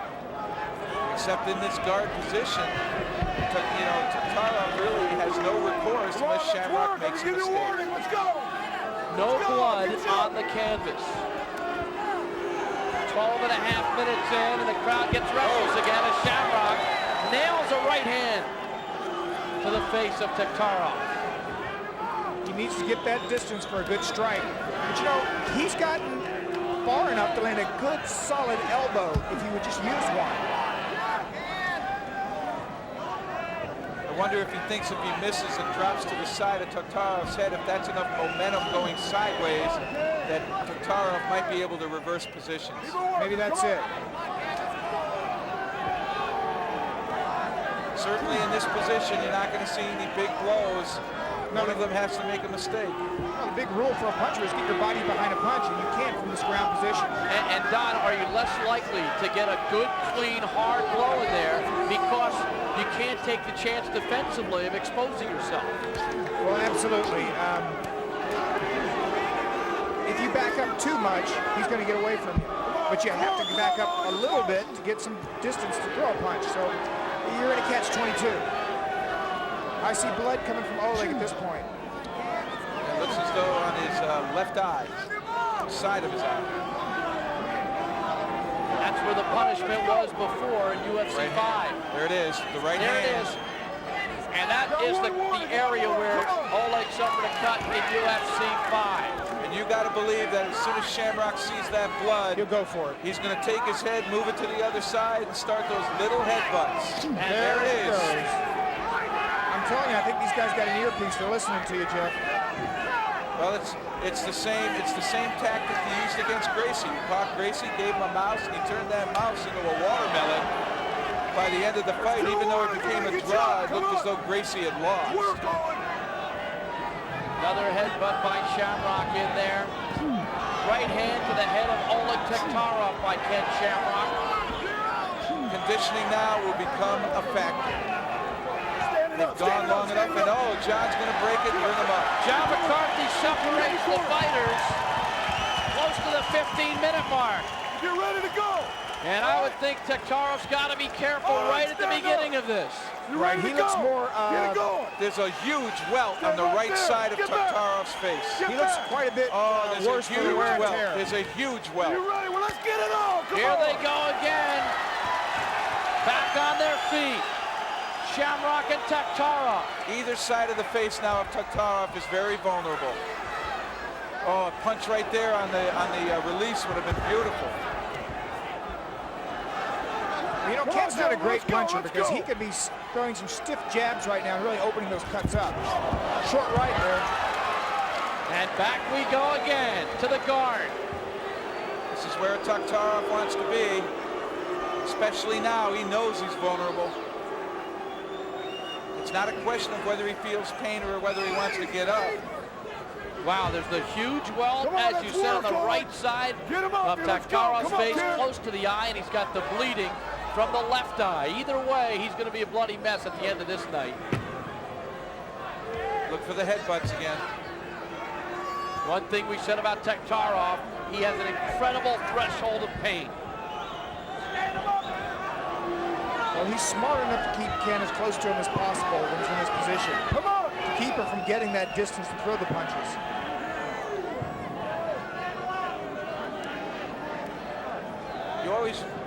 I've read in many books, and Don, I'm sure you've heard it, in the martial arts world, it's always been rumored that you can give that vital strike where you can hit the person, but it doesn't show up for a while later. Is this possible from this position, or is that just folklore? I think that's kind of movie magic, we call it. I don't think there is any soft spot that you can hit that will work later on or ever. Come on. That blood will start sneaking into the left eye of Tatarov, and if it does, his vision will become impaired. Shamrock with a right hand to the solar plexus. I mean, he nailed it right on the button. Those shots are going to take the wind and the endurance out of Oleg. And those punches will last with you for the whole night. It's the accumulation in the stomach. Come on, let's work. Eventually, you lose your air. Body shots have the effect of just basically taking all your endurance and conditioning right away from you. The great boxing trainers will tell you if you keep working the stomach, eventually the guy will fall easily. Shamrock with a right to the head. Softened up that body and went right back to the head. It almost looks like there's a second cut above the first one now. Taktarov is right now taking a tremendous amount of punishment. Right, he cannot really launch anything offensive from this position. Unless Shamrock tries to back out. It's only a counter position. Shamrock exposed that in the Gracie fight. Shamrock's going for it. There's Another some headbutt. headbutts. He'll keep trying to keep the bleeding going. He's just grinding his forehead into it. Shamrock with a methodical attack. Nothing huge, just steady, combative, solid action. Come on, get it going. John McCarthy doesn't like it. He wants more action. Well, you'd like to see something out of there, and really that puts the impetus on Shamrock. He's on top. Another right hand. You can see the blood on the knuckles of Shamrock now. And you notice Taktarov has not struck Shamrock in the back of the head in quite some time.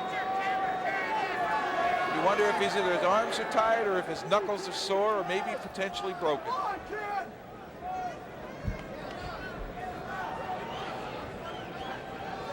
What is Shamrock working for there, Jeff? He's looking for the right hand again. He's trying to load up that right hand and give it a shot. There's a good shot to the neck. Look at that. Let's go. He could really bring one around. Just there you go. I really feel when he rears back like that and gets that much distance, if he snuck in a tight elbow, forearm into the face, it would do more damage than just the knuckles of his fist. He's just kind of gotten into the habit of just sneaking this right in there. But that elbow is right there for him to land. See if Shamrock. He's got room again. He's going to come in with that right. There it is. Shamrock loads up on the right. There's the headbutt. It's like a 1-2. Right hand, headbutt. Right hand, headbutt. It's the combination of different body parts we were talking about earlier. Right. Smart tactic. And right now, if he's going to go back to this body, I think, because he needs to get Taktarov to release this lock on him if he's going to do any more punching to the head. Oh, big right hand by Shamrock. Good shot. And that got the release. And he's talking to Taktarov now. And oh, look, does not look good as the blood continues to stream. Oleg is so tough. You have to give him so much credit. Well, let's keep it going. He's taking such pounding. Well, you know, Ali used to have the habit of talking to opponents, and it psychologically demoralized them. Bob Shamrock looking on. Look for Taktarov here. He looks like he has double overhooks. This is a wrestling position. He might be able to reverse Shamrock if Shamrock's momentum and center of gravity move too close to Taktarov's head.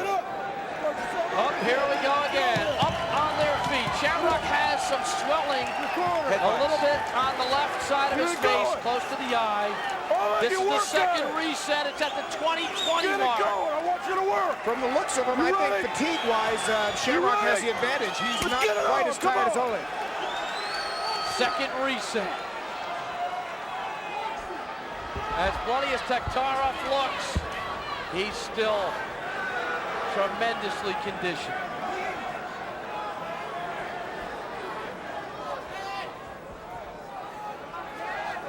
First time I've seen Shamrock breathing a little bit. See some punching here. I'm sure that's what Shamrock would like to do. Shamrock's body covered by his own sweat. Taktarov's face covered by his own blood. Boy, I can't believe Shamrock's not trying to press this. There's a good left hand.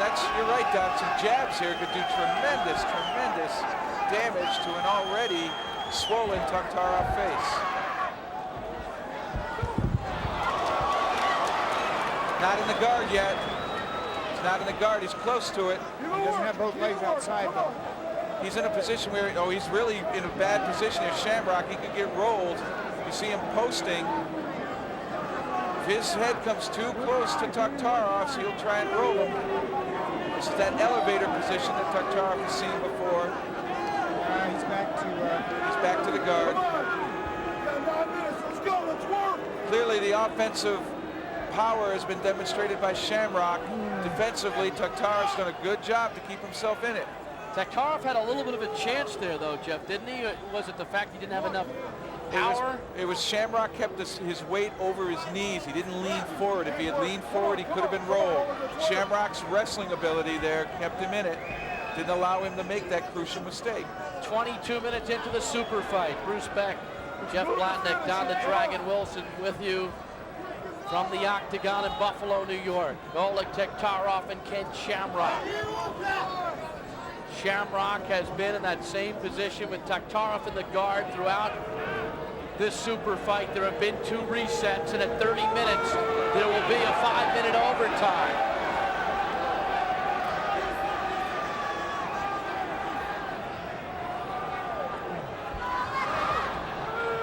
Shamrock not landing those right hands as well as he did earlier.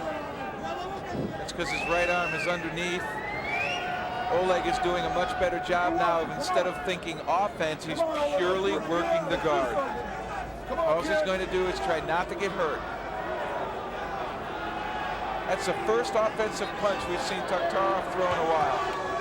And Shamrock answered with his own right. And another. And a short left. You know, I like the way Shamrock kind of sneaks those punches in. You know, he doesn't rear back and telegraph them. It's 1 minute he's wrestling, the next minute it comes out of nowhere.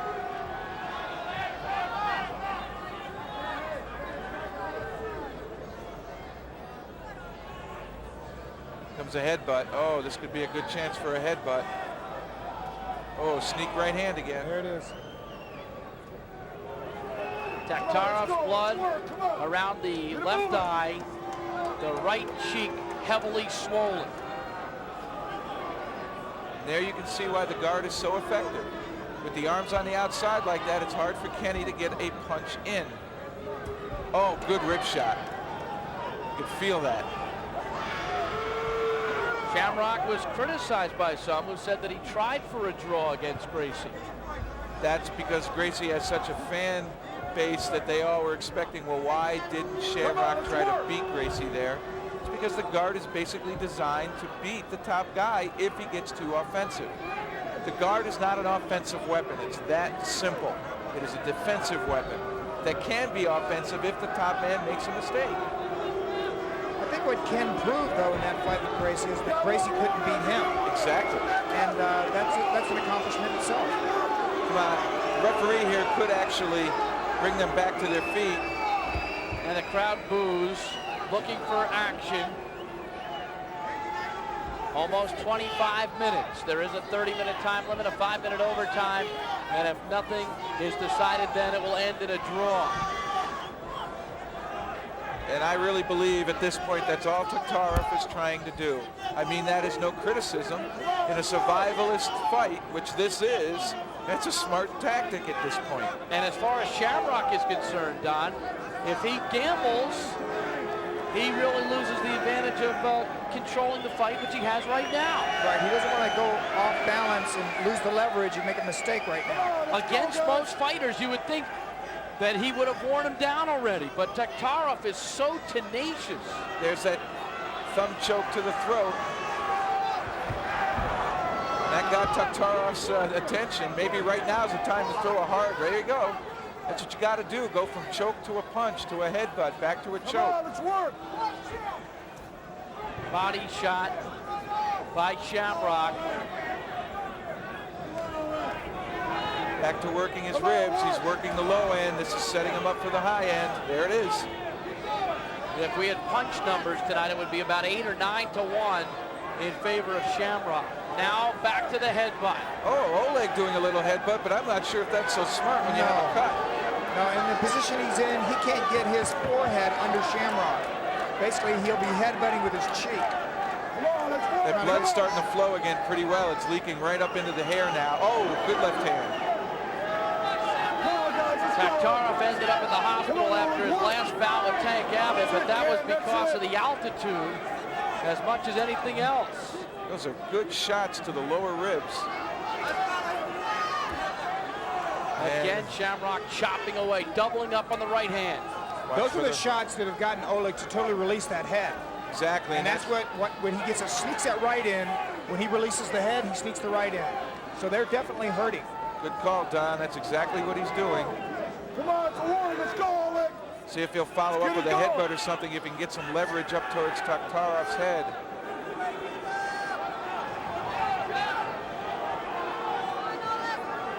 Taktarov on his back, where he has been the entire fight. This is really all up to Shamrock now to try to solve the guard and beat Taktarov. Taktarov is not doing anything to try and win. Get up. Come on. And they will stand again. Go, get up. Third Over the reset. corner. He's still ready to go. He's still ready. Turn around. Taktarov walks very Turn around. slowly You're to ready his to go. corner. Let's get it on. Shamrock Come on. moving much more brisky now. Taktarov bloody. They've closed the distance with one another now. They're getting in a little bit tighter to one another. Taktarov almost caught Shamrock. Good left There's hand. the jab I was talking about. He could pop him in the face all day with that. What about a right hand from Shamrock?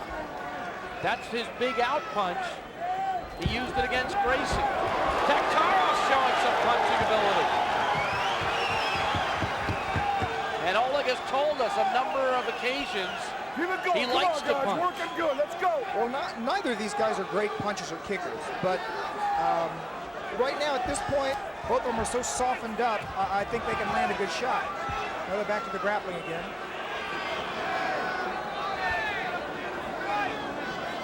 That's Taktarov's blood on Shamrock's left arm. Good move by Shamrock. That's a great move by Shamrock because he got out of a wrestling position and he's allowed to strike again. He needs to go for the strikes. Really, that's what he wants. Taktarov sitting here saying, "Hey, what are you going to do to me?" That's not the attitude. It's what are you going to do to him? Yeah, because time is getting short here. Shamrock's nose Taktarov is wants to bloody. draw. And that might have been from that punch that Taktarov threw just a couple moments ago. No real danger in that bloody nose. It just looks a lot worse than it is. Crowd starting to get restless at the 29-minute mark. If they go OT, it will be only 3 minutes, we are told.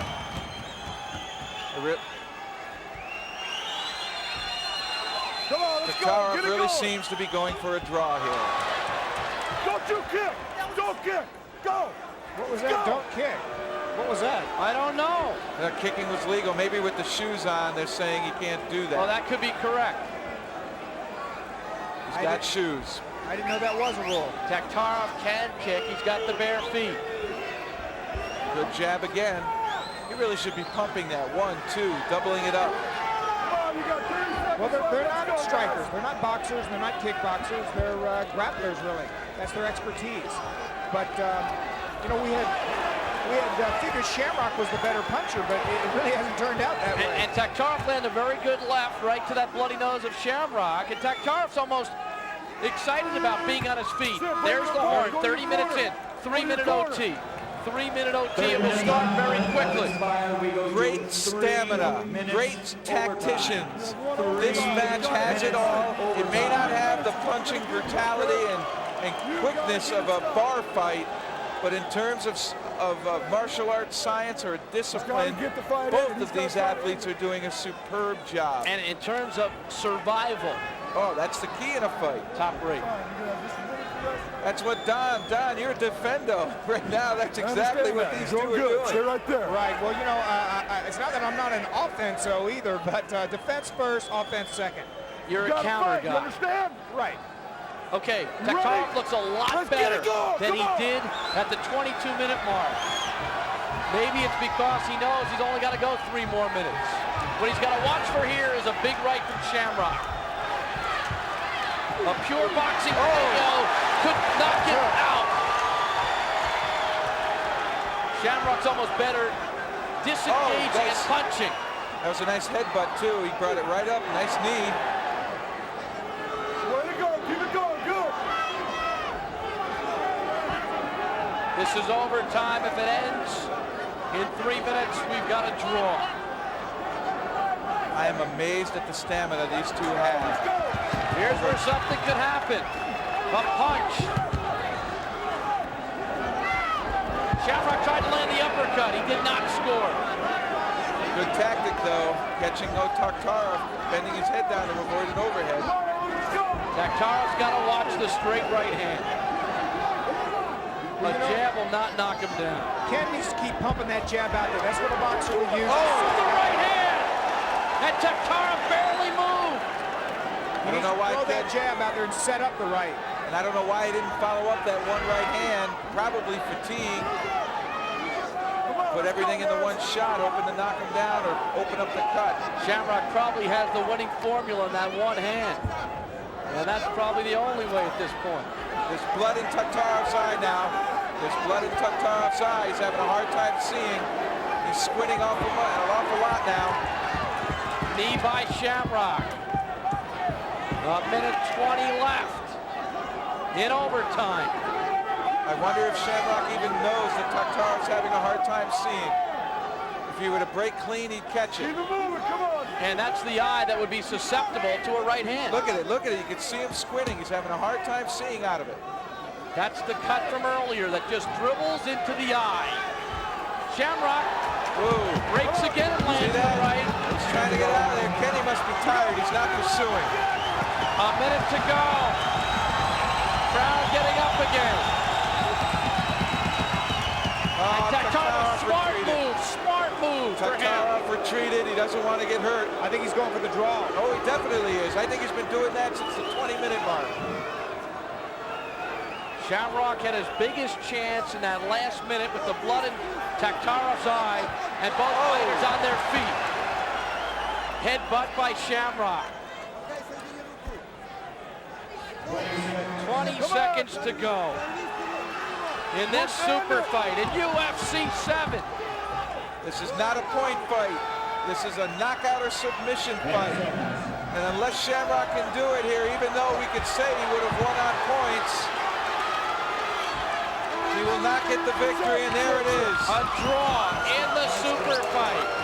Shamrock and Taktarov for Taktarov a moral victory. Shamrock, there's so many punches.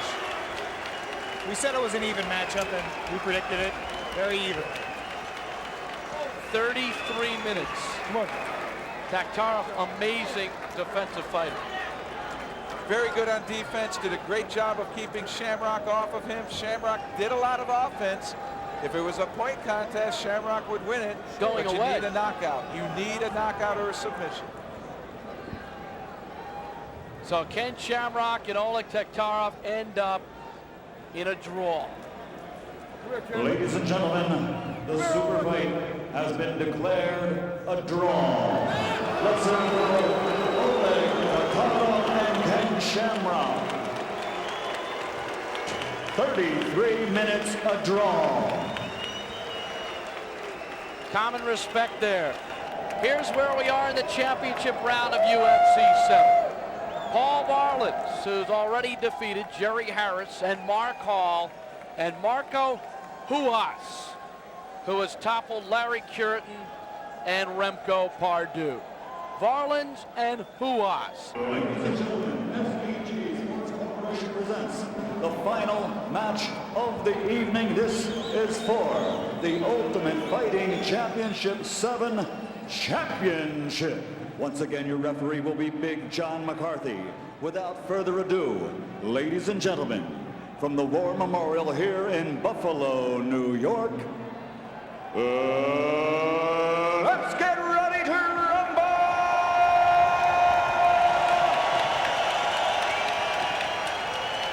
Introducing first to my left, a black belt in the art of trap fighting. He's 25 years old and he stands in at 6 feet 8 and weighs 300 pounds. From Sunnyvale, California, by way of the icy north of Fairbanks, Alaska, he is the polar bear, Paul Varelans.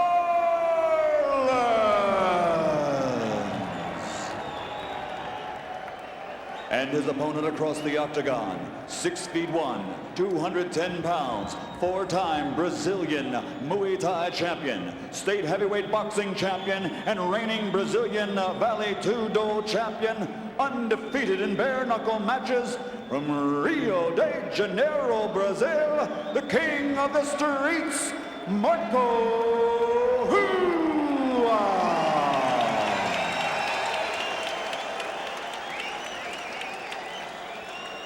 The winner gets the UFC 7 belt and a trip to the ultimate December 16th in Denver. This is what you came here to meet for. the likes of Taktarov, Abbott, Hackney, Jenna, Severin, and Benito.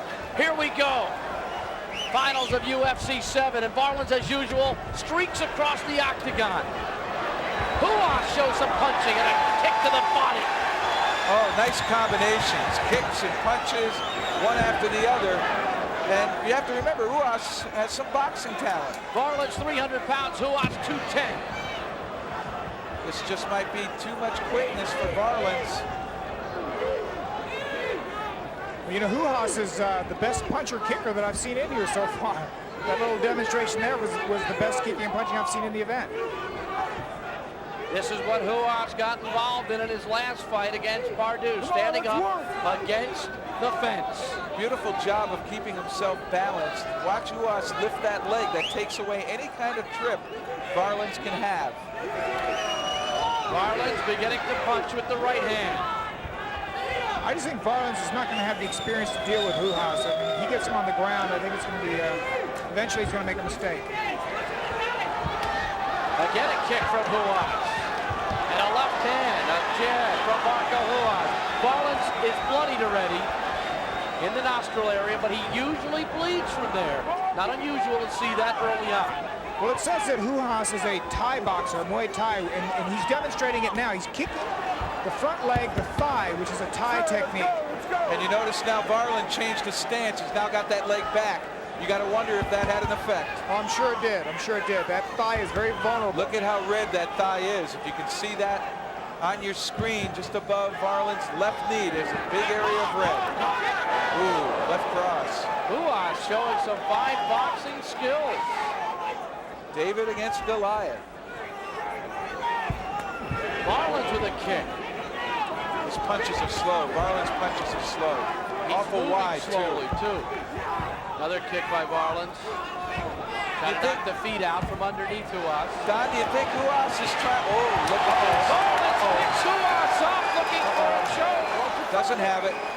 Do you think Ruas is making Varlin spend a lot of energy chasing him and all that? Now all that effort trying to pick Ruas up. You got to wonder if he is going to start to run out of gas here fairly soon. Well, I think he would have never let go of that hold if he was in condition to hold him, because he had him around the neck. But he also had that arm in there, Don. That's a front headlock, not a guillotine. Varlins kicking. Ruas goes in. Now Ruas initiates tying up. You got to wonder now if Varlin's starting to suck gas. And Toe stopping. I love it. That same toe popping we saw earlier. Remember, Varlins had the flu yesterday, and he may be short of gas. He's also a big fella at 300. That's right. His mouth is wide open. When you see that, you know you're gasping for air. The mouthpiece might fall out any minute.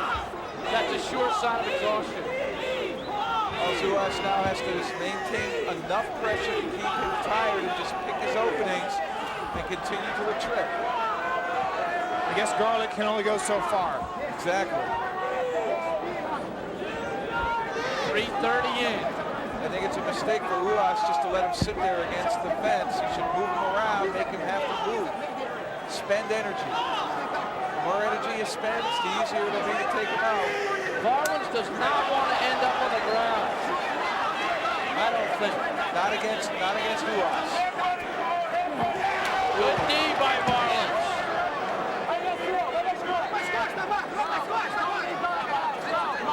Ruas trying to sneak around behind. Who knows what kind of submission hold he's thinking of throwing on here. I don't really know what he would be trying to do from behind, so maybe take him down or to get behind his, Come on, let's work. get an arm around his neck. I don't know what he's. Why wouldn't Varlins throw a left hand right there? There he goes. Nice behind him. There, Varlins hanging on desperately. And now he tries to stop, but much too smart. Jumping on him is Ruas. That protects your toes. Varlins' elbow has always been his big attribute. Can he get enough leverage to land, though? He's elbowing backwards.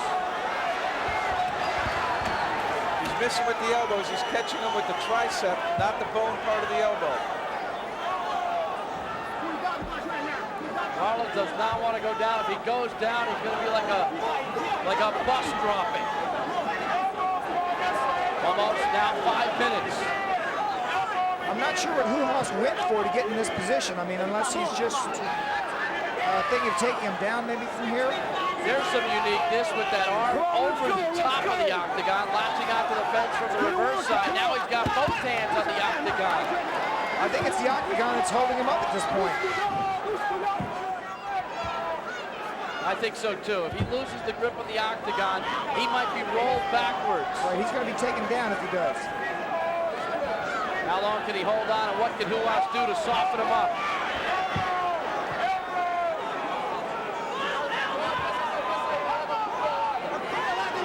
Ruas trying to wrap the leg around Varlins. Oh, that one had him hurt. Oh, that one hurt a lot.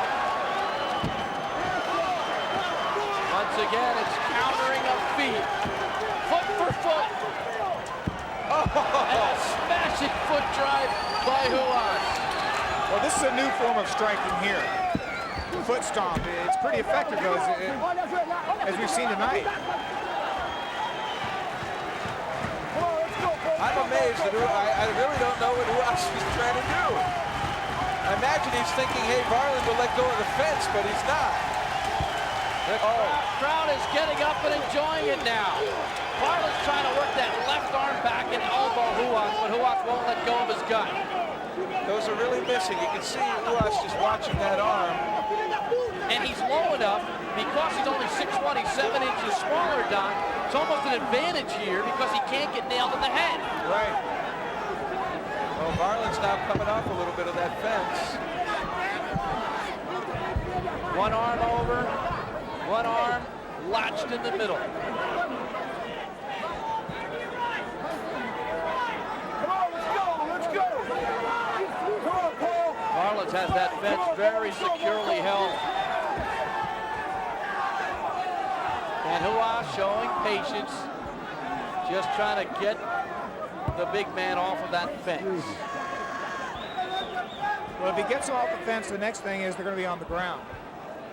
I really think Varlins is going to be lost there, Don. Ruas knees him to the back. Another knee. Not much damage, but nuisance-like. I mean, this is like a little man with a tiny little axe trying to chop down a redwood. Well, you know, you can chop down the biggest redwood a little at a time, Jeff. That's exactly what he's trying to do. It's a smart tactic. Come on, let's go. He does only have 20 minutes. One would have to question Varlin's stamina, but by leaving him on the fence like this, he's not burning much energy. He doesn't have to move very far. He gets to hang on, keep his balance. And really, when you start to fatigue, maintaining your balance becomes so difficult. It burns so much more energy and, of course, frustrates you. Oh, great shot of the fighters there. And you can see the elbows just unable to land squarely because of the low center of gravity of Ruas. Ruas trying to lug somebody off a fence. And Varlin showing sheer strength.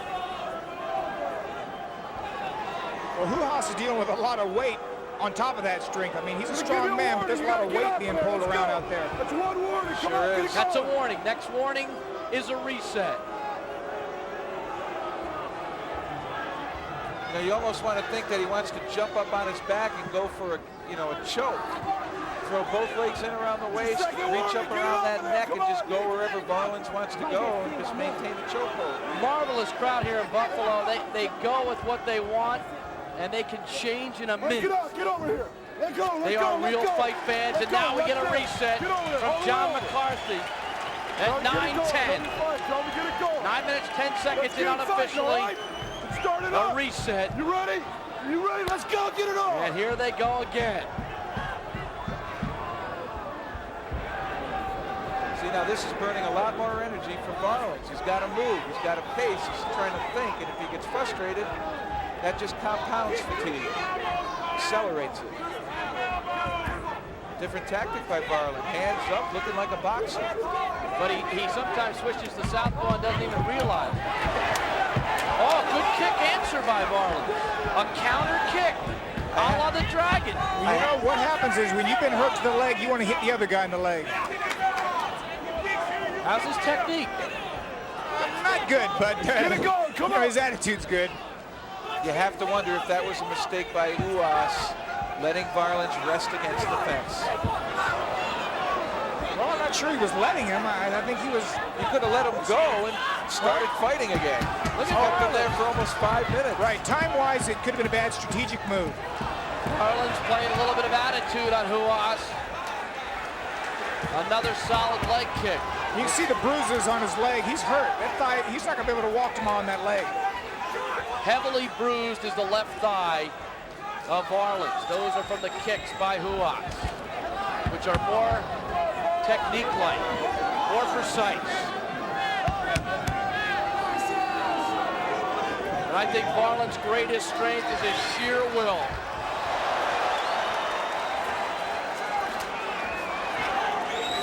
He needs to lift that leg up. You know, it's a very simple block to block that.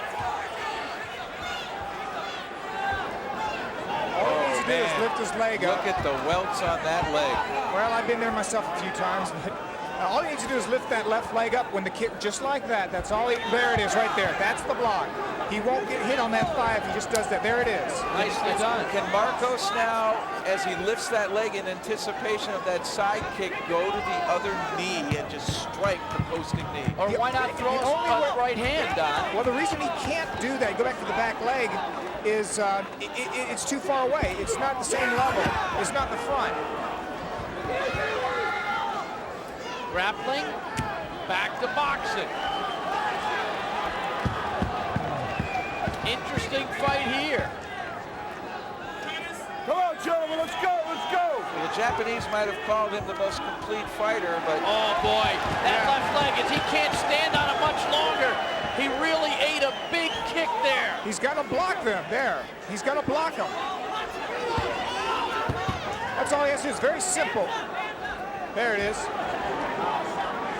Doing a good job at it, isn't he? Well, now he is, but it's a day late, $1 short. You know, he's taking a lot of punishment on that left leg. There it is again. And the alternative for him is to go to the mat where he knows that Huas is most dangerous, and that's not a good option. Oh my, Huas firing leg kicks at will. using his speed and motion to keep Varlins away. This is the most effective leg kicking we have seen in the UFC. Absolutely. But as you can see, it is effective. I mean, you can see now that a strike to the thigh does some damage. Now he goes the other way. And that's not a bad idea because you won't know which way to turn. Before long, he'll be the leaning tower of Varlins. Now, the best thing Varlins could do is back up and let Ruas come to him at this point. The reason he can get those leg kicks in easily is he's walking forward, walking right into them. Varlins needs to sit back and just counter a little bit. Just sit back and let Ruas come to him. Let him make the fight. Big shot by Ruas. The leg and the hands. Back to the left. Down goes Varlins. Oh, and then that thrown in the towel. I can't believe it.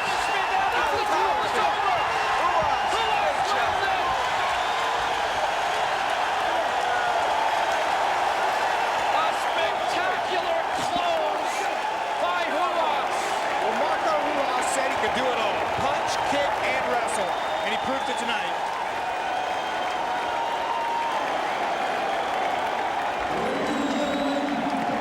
Varlins appears to be okay.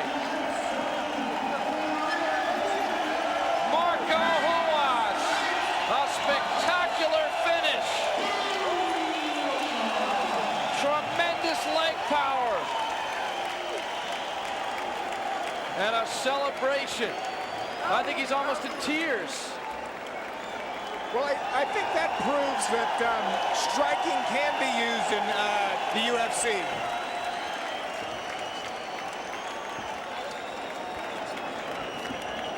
(13-17) the final time. Marco Ruas wins UFC 7.